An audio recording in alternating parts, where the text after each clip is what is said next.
नमस्कार दोस्तों, स्वागत है आपका हमारे इस चैनल पे। पिछली वीडियो पे हमने बृहस्पति के पितृ ऋण के निर्माण के बारे में आपको विस्तार से बताया था। आज बात करते हैं सूरज के पितृ ऋण का निर्माण कैसे होगा। इस ऋण के बारे में भी उर्दू की जो असली लाल किताब है, जो मेरे सामने ही पड़ी है, कि पेज नंबर 128 पे, पेज नंबर 129, पेज नंबर 131 पे इसका वर्णन है। बृहस्पति की तरह ही इसके भी ऋण के जो योग हैं वो 3 प्रकार के दिए गए हैं। पहला योग है खाना नंबर 5 में सूरज के शत्रु ग्रह शुक्र या पापी यानी शनि, राहु, केतु बैठ जाएं तो सूरज का पितृ ऋण बनेगा। दूसरा योग है सूरज हो खाना नंबर 9 में और बुध बैठ जाए खाना नंबर 5 में, तो ये सूरज के ऋण का निर्माण करेगा। तीसरा योग है सूरज खाना नंबर 1 या खाना नंबर 11 में ना हो और खाना नंबर 5 में शुक्र या पापी यानी कि शनि, राहु, केतु बैठ जाएं तो भी सूरज के ऋण का निर्माण होता है। लाल किताब में इस सूर्य के ऋण का जो नाम है वह है जाति ऋण यानी कि व्यक्तिगत ऋण। इस ऋण का नाम ही बता रहा है कि किए गए जो पाप हैं वो आपके बुजुर्गों के द्वारा नहीं बल्कि आपके ही पिछले जन्मों के कारण है, और जिस कारण इसका जो नतीजा है या इसकी आने वाली संतानों को झेलना पड़ेगा या इसको खुद को। इसके कारण है क्या? ऐसा जातक जन्म से ही नास्तिक विचारों का होगा, अपने बुजुर्गों के रीति रिवाज बिल्कुल नहीं मानता होगा। उसकी एक निशानी ये भी होगी कि उसने घर में अग्नि कुंड, आग जलाने की किसी भी तरह का उसने कोई प्रोग्राम बनाया होगा जिसमें वह आग सेकता होगा, जलाता होगा, जैसे सर्दी में आग जलाते हैं, या फिर हवन आदि करता होगा या कुछ पकाता होगा। घर की छत फाड़कर रोशनी आती होगी, जैसे छत के बीच में लोहे का जो जंगला होता है, पंजाब में हम लोग इसको मोगा कहते हैं। जब भी सूर्य की रोशनी पड़ती है तो छत में से घर के अंदर आती है सूरज की रोशनी, जिसकी वजह से सूरज और शनि का जो झगड़ा है वह खड़ा हो जाएगा और इससे जो मंगल बद का असर भी शामिल हो जाएगा इस ऋण में। कैसे संकेत दिखते हैं और कब? अब अगर सूरज के जाते ऋण का निर्माण हो रहा हो तो जातक जो है वो खुद या उसकी संतान जब भी 11, 22 या 44 के आसपास पहुंचती है तो मंदे सूर्य की घटनाएं होती हैं। अगर वह किसान है तो उसकी लाल गाय गुम हो जाएगी या फिर भूरे रंग की भैंस मर जाएगी।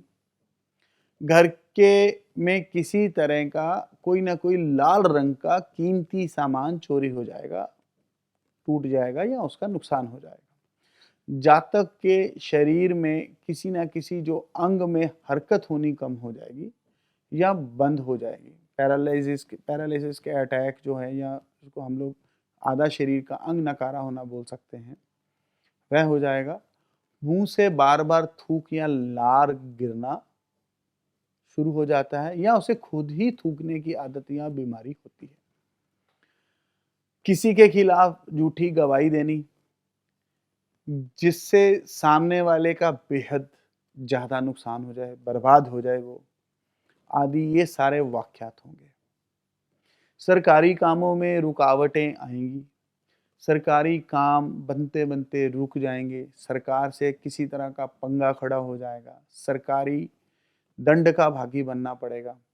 किसी न किसी वजह से कुछ न कुछ सरकारी फ्रॉड गले पड़ सकता है, सरकारी रेड आदि पड़ सकती है या सरकार की तरफ से कोई फैसला कोर्ट कचहरी का आपके खिलाफ आ सकता है। लाल किताब के पेज नंबर 131 131 पे जो लाइनें लिखी हैं वह लाइनें वैसी की वैसी ही मैं आपके सामने पढ़ता हूँ। आप खुद भी इसको स्क्रीन पर अपनी समझ अनुसार पढ़ के समझ सकते हैं और उसका अनुमान लगा सकते हैं। मैं भी कोशिश करूँगा कि सरल भाषा में उसका वर्णन करूँ ताकि आपको कुछ आसान लगे। जो भी जवान हुआ या जहाँ भी जवानी ने सर उठाया, उसका जिस्म, सर और पाँव राज दरबारी हवाओं के मंदे झोंकों से तंग आने लगे। गोया जब उठती जवानी के लिए दुख और गरीबी खुद ब खुद उठकर आ मिलने लगे। बचपन की उम्मीदें धूप के असर से काफिर की तरह खुद ब खुद खत्म हुई। मुकदमा किसी का, कर्जा किसी का, डिग्री किसी और के नाम की, मगर वसूली के डंडे से ऐसे प्राणी से होने वसूली के डंडे से ऐसे प्राणी के होने तक की नौबत आ पहुंची। किसी ने ना देखा दरअसल कसूर किसका है। अब इसका जो मतलब है, अभी मुश्किल से 22 के आसपास की उम्र पहुंची तो सब तरफ से सरकार की तरफ से पंगे जो दिखने लगे। सरकारी रेड, गैर कानूनी काम, फाइनेंशियल लॉसेस वगैरह। इसके आगे जो मैंने लिखा है वह बातें किसी की झूठी गवाही या बड़े स्कैम की तरफ इशारा करती हैं। और ये सिर्फ डिग्री की बात नहीं है, या कुछ और भी हो सकता है। यानी कि कोई कार कोई और चला रहा था, एक्सीडेंट किसी ने कर दिया, मर कोई और गया। दूसरी मिसाल भी है, हथियार किसी का था, चलाया किसी ने, उसको उकसाया किसी ने, लगा किसी को। ये सब चीज़ें, इसको आप किसी भी तरह से समझ सकते हैं। खाली एक इशारा किया है पंडित जी ने इन पंक्तियों से, जिससे कि इस ऋण वाला जातक या उसका जो परिवार अमूमन जो होते तो बेकसूर हैं, पर वो फंस जाते हैं। आगे लिखा है पंडित जी ने, सबको यही मालूम होता गया कि उसके बाजू में जो दर्द हो रहा है वह उसके जिगर की खराबी का बहाना है, इसलिए दिल और जिगर का ऑपरेशन होना चाहिए। या आंखें तकलीफ में हैं, मगर राज दरबारी डॉक्टर ने अपनी दलीलबाजी से, इसको नोट करिए आगे बताऊंगा, को हर तरह साबित करते हुए उस प्राणी के दांत निकलवाकर कर्ज का हलवा खाने को मजबूर कर दिया। दोस्तों, लाल किताब के जो रचयिता है ना, पंडित श्री रूपचंद जोशी जी, बड़ी खूबसूरती से उन्होंने दो अलग अलग वाक्यों को, हादसों को एक ही वाक्य में पिरो दिया। मतलब साफ था।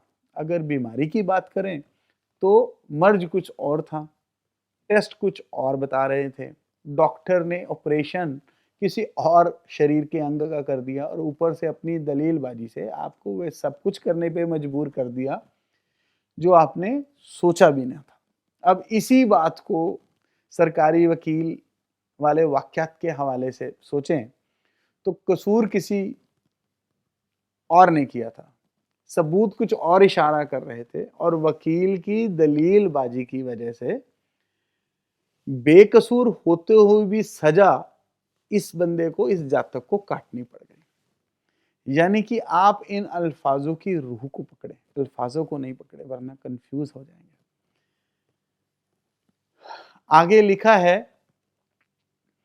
कि गर्जे की लियाकत की किस्मत और दिल की ख्वाहिश तमन्नाओं की आहें उठती जवानी से बुढ़ापे के शुरू तक अमूमन 48 साल उम्र तक अंदर दबी हुई, या कफन से लपेटकर जाती हुई, या अपनी ही हरकत से चलती हुई देखी गई।